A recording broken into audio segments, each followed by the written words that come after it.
De volta com o Educador em Entrevista, nós falamos hoje um pouquinho a respeito do Janeiro Branco, aqui na companhia da Débora Esquilante. Débora, obrigado pela participação conosco. Boa tarde. Boa tarde, eu que agradeço o espaço para falar de um tema tão importante. Débora, para quem não sabe, gostaria que você explicasse um pouquinho o que é o Janeiro Branco. Essa campanha, Janeiro Branco, é a maior campanha do mundo em prol da cultura da saúde mental, ou seja, é uma oportunidade para repensarmos o que é saúde mental e valorizar a subjetividade humana. O que é a subjetividade? É o nosso espaço íntimo, nossos pensamentos, nossos sentimentos, e precisamos valorizar para não adoecer. E a gente percebe, e tem se falado muito mais da questão das doenças psicológicas, psiquiátricas e dessas questões. Você acredita que houve de fato um aumento ou o acesso à informação é maior? As duas coisas.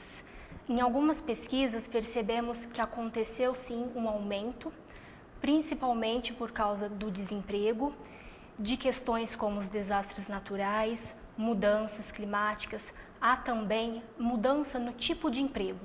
Então, por exemplo, o que está acontecendo muito hoje, sabíamos que uma pessoa ficava 20, 30 anos na mesma empresa e esse tipo de emprego já não existe mais. Então, a falta de estabilidade no mercado de trabalho fez com que muitas pessoas adoecessem. Então, há sim um aumento e há também o acesso à informação. O que era frescura, hoje já não é visto como frescura. Perfeito. E se falam muito hoje de doenças ligadas ao novo cotidiano, à nova rotina de vida. O Isaac coloca aqui a questão de doenças ligadas à tecnologia, Por exemplo, antes raramente a pessoa recebia um telefonema, com um telefone fixo após às 22 horas, Hoje nós estamos conectados a aplicativos 24 horas por dia. Isso é um fator estressante para o organismo. Sim, porque nós nunca desaceleramos. Estamos o tempo todo em um ritmo muito acelerado. A nossa cabeça não descansa. E com isso, não temos tempo para elaborar nossos pensamentos, nossos sentimentos. Muitas vezes vamos dormir sem parar para pensar: o que eu fiz hoje? O que eu fiz hoje foi certo, foi errado? Não temos o tempo para reflexão. E com isso, nunca desaceleramos e vem sim o adoecimento. Perfeito. Você atua tanto com a melhor idade, a terceira idade, quanto com crianças.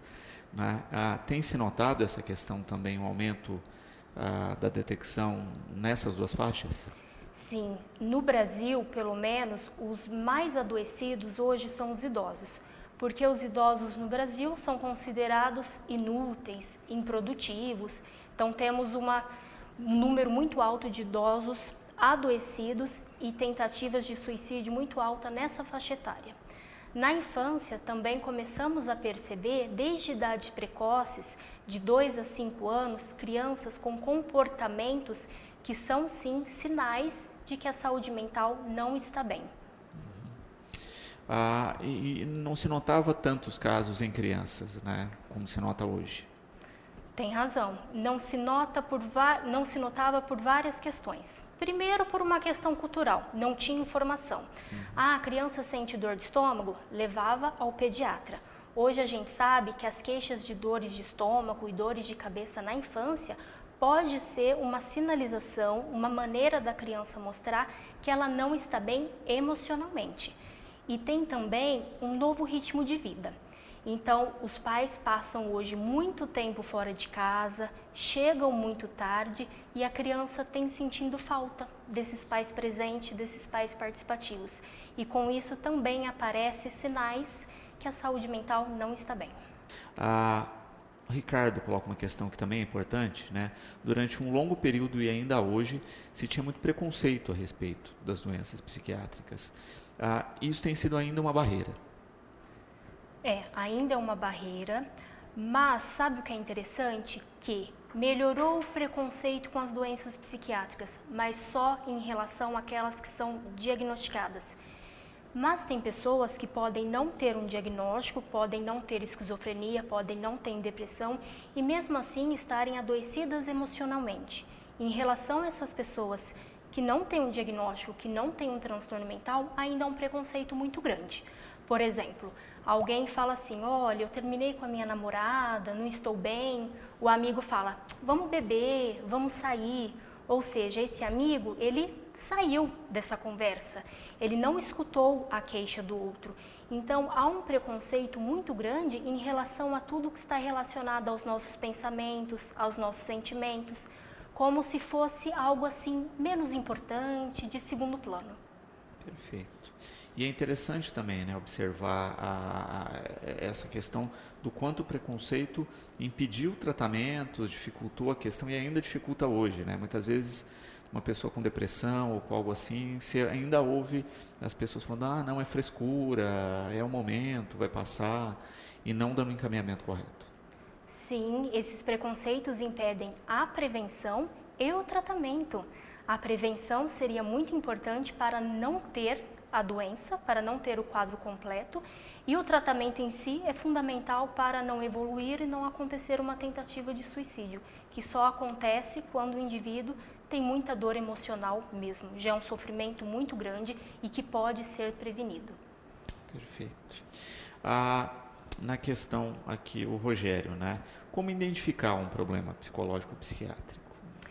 Nós podemos, por exemplo, se eu tenho pessoas próximas de mim todos os dias, meus amigos, meus familiares, eu consigo observar mudanças de comportamento, mudanças no discurso, mudanças no jeito de ser, pode ser um colega de trabalho, pessoas que começam a dar sinais de que elas estão diferentes. Nós conseguimos perceber isso. É que dói em nós também perceber.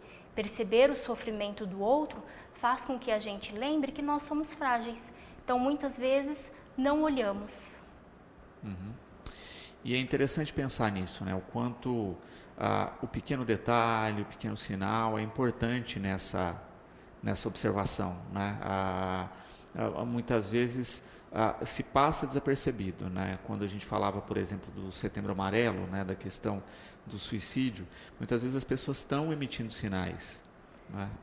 As pessoas emitem sinais, podem não ser através de uma palavra, muitas vezes elas não precisam falar eu quero cometer suicídio, mas elas perdem alguns interesses, aquilo que a pessoa sempre gostava de fazer já não é mais tão interessante, ou ela para de aceitar convites. Então, conhecendo essas pessoas, nós percebemos que algo mudou e pode ser o suficiente para dizer, não quer procurar ajuda? Eu estou aqui, quer conversar? Nós não precisamos falar nada. Eu não sou psicólogo, eu não sou médica, eu não vou saber o que falar. Não precisa dizer nada. O escutar, o estar ali, o se importar, já é humano o suficiente para mobilizar e transformar. Então, essa cultura que traz a campanha do Janeiro Branco vem mostrar justamente isso. Saúde mental é para todos, não é só dos médicos. Débora, falando ainda da questão, né, dessas barreiras para o tratamento, da questão que ainda existe relacionada às doenças psicológicas e psiquiátricas, a Amanda colocando uma outra questão a se observar, né? Muitas vezes não há o contrário, né?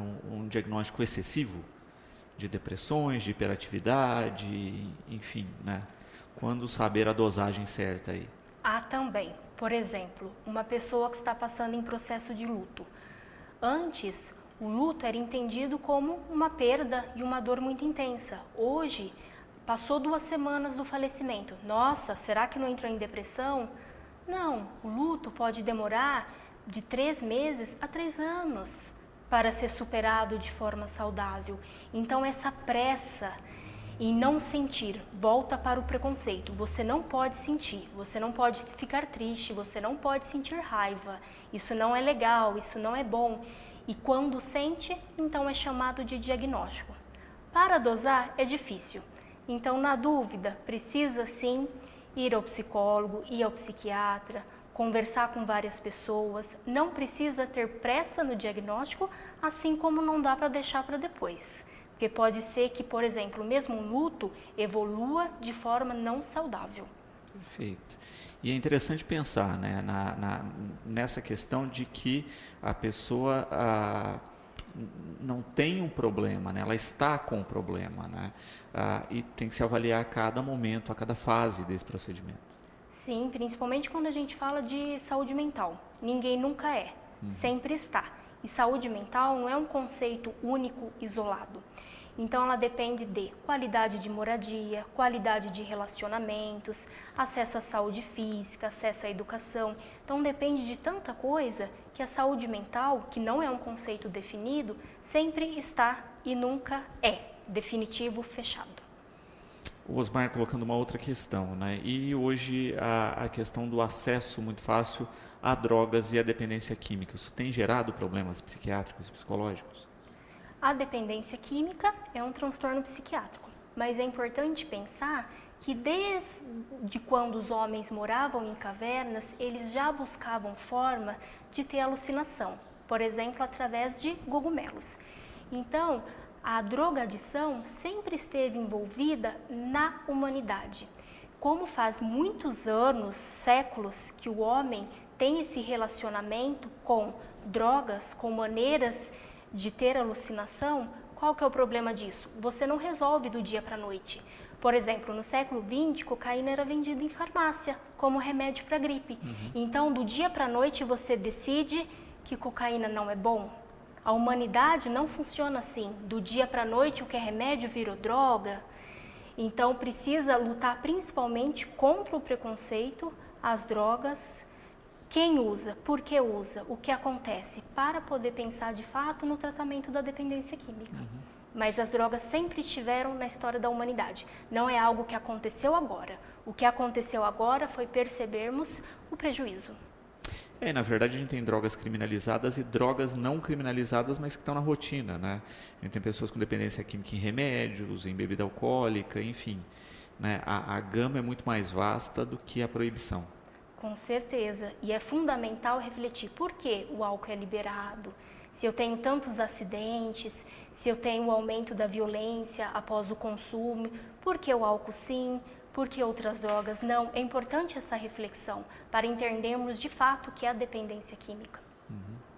E se observa também isso, né, dentro da rotina. Algumas drogas são gatilho para algumas questões psiquiátricas, né? Vamos falar da esquizofrenia, né, que tem uma ligação com a maconha ali, mas que é uma loteria, né? A pessoa nunca vai saber se é predisposto, se pode ou não utilizar. Sim, tem razão. Podemos pensar que é uma loteria. É claro que tem alguns casos genéticos, mas, por exemplo, se o meu pai nunca tomou bebida alcoólica e ele tinha o gene para predisposição, mas ele nunca tomou, então eu não descobri na minha família e perceberam através de mim. Então, funciona com álcool, com outras drogas, com medicação para dormir, com tudo.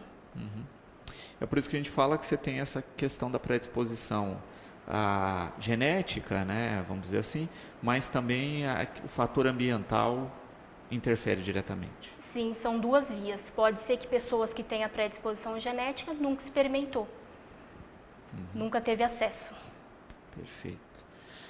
A Maria Fernanda, né, coloca justamente essa questão, né, que por um tempo teve dificuldade para dormir, foi receitado medicamento e aí quando ela percebeu ela estava dependente do medicamento, né, e que foi realmente uma batalha para se livrar disso e para retomar a rotina e com receita, com médico, tudo bonitinho.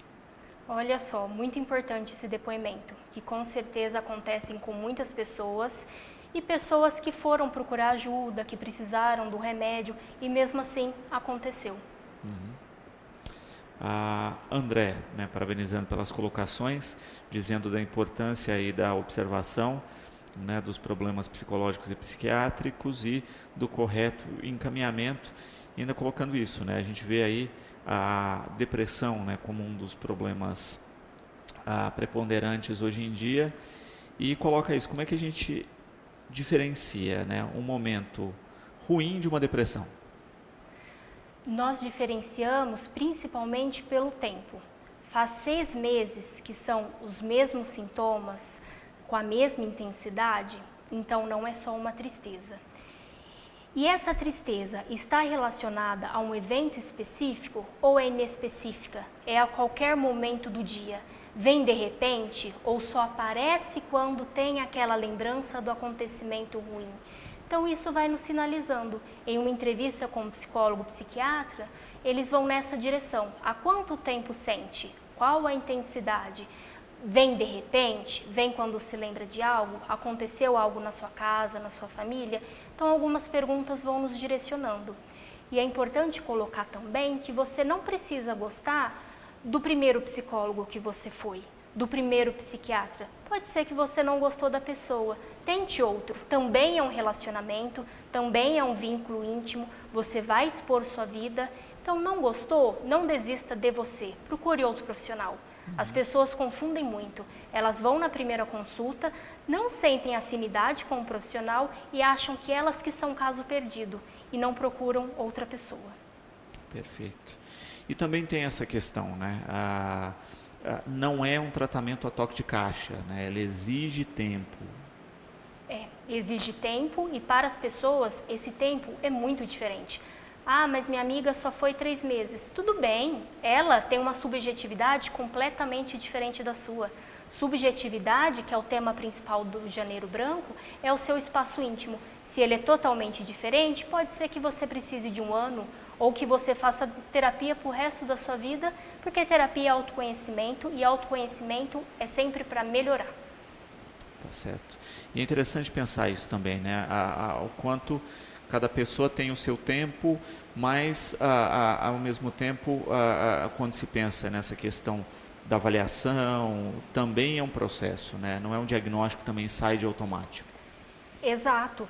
Se eu tenho, por exemplo, uma classificação de diagnóstica que exige que eu observe os sintomas por 6 meses, uma avaliação vai durar no mínimo 6 meses. E o Felipe, né, questionando a respeito, a gente falava, né, da questão do preconceito, né, ainda com algumas doenças psiquiátricas, mas ele coloca, né, que houve uma melhoria na questão da visão, mas muitas vezes o problema está dentro da família, né, que convive com a pessoa e não acredita que seja necessário um tratamento. Para a família é difícil, sim, aceitar. Pode ser que o membro da família seja criança, adolescente, adulto, idoso. É muito difícil, sim, aceitar, porque a família sente uma culpa, ou por não ter percebido, ou por não ter evitado, ou porque tem medo de, se está nele, também está em mim. Se está no meu familiar, então é um problema de família.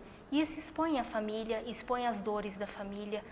Quando os pais são chamados para uma consulta com o psicólogo ou com o médico, é uma consulta muito difícil, porque faz perguntas sobre o ambiente familiar, se há brigas conjugais, se há adoecimento, morte. Então é uma entrevista emocionalmente muito difícil. Precisa também entender o lado da família, porque expõe toda a sua intimidade. Também é interessante pensar nessa questão da abertura do diálogo em família, que muitas vezes é um entrave aí, né? E acaba sendo um amplificador dessas questões, dos problemas. Com certeza, porque nas famílias há diferentes fases do desenvolvimento. Então, por exemplo, o adolescente vai fazer uma prova do vestibular. Para o adulto que já passou por isso, é só uma prova, não é nada demais. Mas o adolescente pode estar super estressado. Então, eu tenho na mesma família pessoas com diferentes necessidades psicológicas. E é muito difícil o se colocar no lugar do outro, principalmente quando há anos de diferença, gerações muito diferentes. Também se pensa muito nessa questão específica hoje de diferenças de gerações, né, diferente do que a gente tinha no passado, né, que você tinha uma hierarquia relacionada praticamente à idade, né, e que hoje de certa forma se quebrou, por um lado até libertador, positivo, né, mas a dificuldade cultural que a gente vê hoje, né, porque a gente teve uma mudança cultural muito grande, então o choque cultural é muito maior que em outras épocas. Muito maior, é um período de transição e é muito interessante quem trabalha com os pais, porque os pais falam assim: eu não quero ser como os meus pais foram, mas eu também não estou gostando do jeito que eu sou pai, do jeito que eu sou mãe. Eu sei que eu não coloco limites, que eu dou muita liberdade, mas eu também não quero ser como meus pais, que nada podia, tudo era proibido, tudo nós apanhávamos. Então olha que desafio para os pais atuais, que não conseguem usar os seus pais como referência, mas também não têm uma referência para seguir. Então é um momento de transição e que os pais estão muito perdidos. também se fala muito a questão específica aí de iniciar um tratamento, que muitas vezes o tratamento não depende só do indivíduo, ele depende das pessoas que estão à volta. Então, cada vez mais a gente vê as chamadas terapias de grupo, né? A pergunta da Isa aí, né? O quanto que isso amplifica ou melhora o resultado? As terapias de grupo são fantásticas, porque dentro de nós pensamos assim: não vou contar meu problema para ninguém, porque ninguém vai entender. Quando você chega na terapia em grupo, é como se fosse uma sensação de espelho, que é chamado de técnica do espelhamento.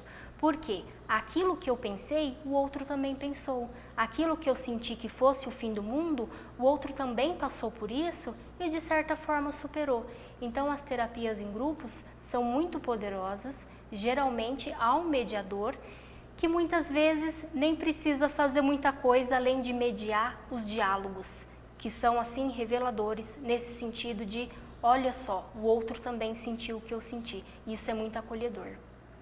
Perfeito.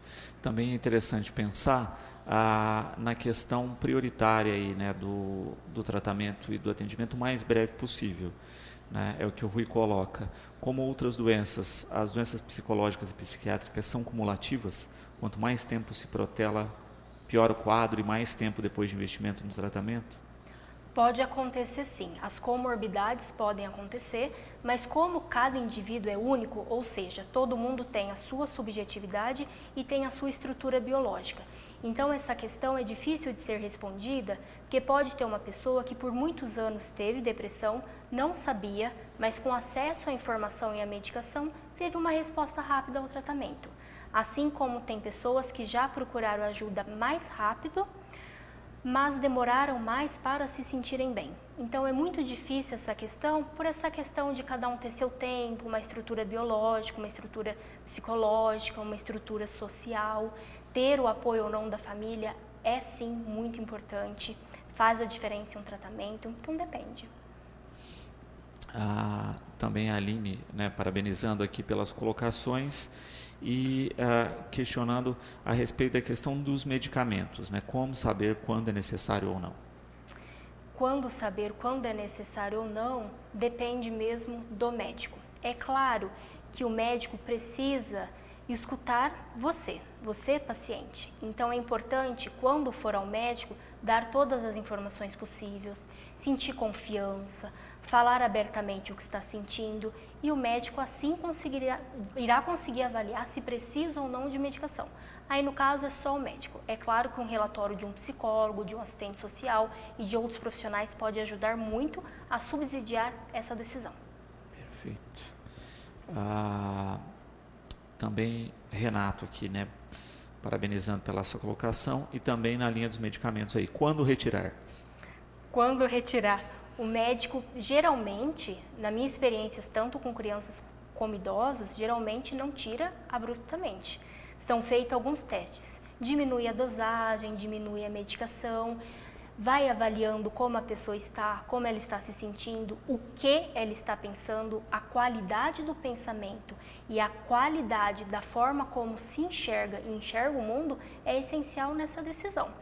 Mas também vai de cada um para cada um. Perfeito. Luiz Eduardo, parabenizando pelas colocações e questionando aí, né, que é uma coisa interessante, quando se pensa, né, em fatores aí de segurança para a saúde mental das pessoas, quais seriam os conselhos? Porque a gente nunca fala do preventivo, né? Ótima colocação. Os fatores de proteção podem variar de pessoa para pessoa ou de cultura para cultura, mas geralmente são segurança, se sentir seguro no bairro que mora, se sentir seguro de casa até o trabalho, emprego, estabilidade, saber que vai conseguir atender suas necessidades e pagar as contas do mês, vínculos positivos com amigos, com familiares e outras questões mais pessoais. Então, para algumas pessoas, estudar está relacionado com saúde mental, para outras, o estudar pode ser um causador de estresse muito grande que precisa ser revisto. Então, tem alguns fatores de proteção mais geral, que envolve força do Estado, que envolve qualidade de vida, acessos à saúde, à segurança, e tem aquelas questões mais pessoais. O que é saúde mental para mim, não necessariamente será saúde mental para o meu colega. Perfeito. A Rose também fazendo uma colocação a esse respeito, né? Que muitas vezes a pessoa é rotulada, né, com a enfermidade mental. E a gente falava nos blocos anteriores que ninguém é, as pessoas estão. Né? Mas muitas vezes esse rótulo acompanha a pessoa pela vida toda, gerando até dificuldade mesmo de adaptação. Acompanha, e acompanha até mesmo em escolas. Quando a criança tem um problema de comportamento, com 3, 4 anos ela já é rotulada de, é uma criança com TDAH. E pode ser que passe anos e anos e continue tendo esse rótulo em cima dela. Então nós precisamos ter muito cuidado com o rótulo, porque as pessoas estão e não são, e também porque as pessoas amadurecem, porque as pessoas... E também porque não é justo rotular por causa de uma característica. As pessoas são muito mais do que um diagnóstico, do que um defeito, do que uma condição, do que uma diferença. Então nós temos que superar o rótulo, tanto pensando nas doenças psiquiátricas, como o ser humano no geral. Porque eu tenho que ser como a televisão diz, como a modelo da internet falou, por que eu tenho que ser assim?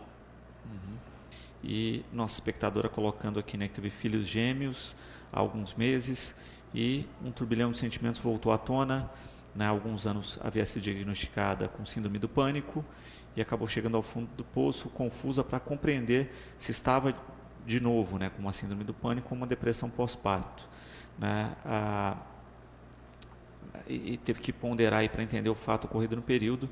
Teve muitas crises, o que ocasionou a pressão alta, emocional e todos os sintomas imagináveis de contraindicação medicamentosa. Ela diz da barra aqui da luta, né, da não compreensão do entendimento das pessoas que acreditam que você tem o controle da sua ação, mas não tem. Um sofrimento muito grande que ela relatou, e que bom que agora ela está aqui contando essa história, conseguindo falar sobre isso. O falar sobre é um passo importante para a superação. E a depressão pós-parto, ela está relacionada com os hormônios próprios da gestação. Quem tem histórico de doença psiquiátrica tem uma chance maior de ter depressão pós-parto, mas é importante pensar também que ela não é só biológica e que ela está relacionada ao meio ambiente. E essa nossa cultura, que a mãe tem que ser perfeita, precisa fazer tudo maravilhosamente bem, que tudo que der errado com as crianças é sempre culpa da mãe, isso tem um peso muito grande. E quando a mãe adoece, as pessoas também não compreendem. Muitas vezes a própria família, os amigos, as pessoas próximas não percebem como alguns comportamentos, algumas falas estão prejudicando e contribuindo para o adoecimento dessa mãe. E é mais comum do que a gente imagina uma depressão pós-parto, né? É mais comum do que se imagina esse período de dificuldade. É mais comum do que se imagina. E sabe o que é interessante? Que as pessoas costumam levar presentes para os bebês, mas ninguém leva presente para a mãe. Ou leva um prato de comida, para ela não ter que se preocupar em amamentar, dar banho e fazer comida. Então, em vez de visitar as crianças, vocês já pensaram em visitar as mães? Já pensaram em fazer uma visita para ela, que também está num momento especial? Isso mudaria muita coisa e nos ajudaria a perceber as mães que não estão bem emocionalmente após o parto. Perfeito.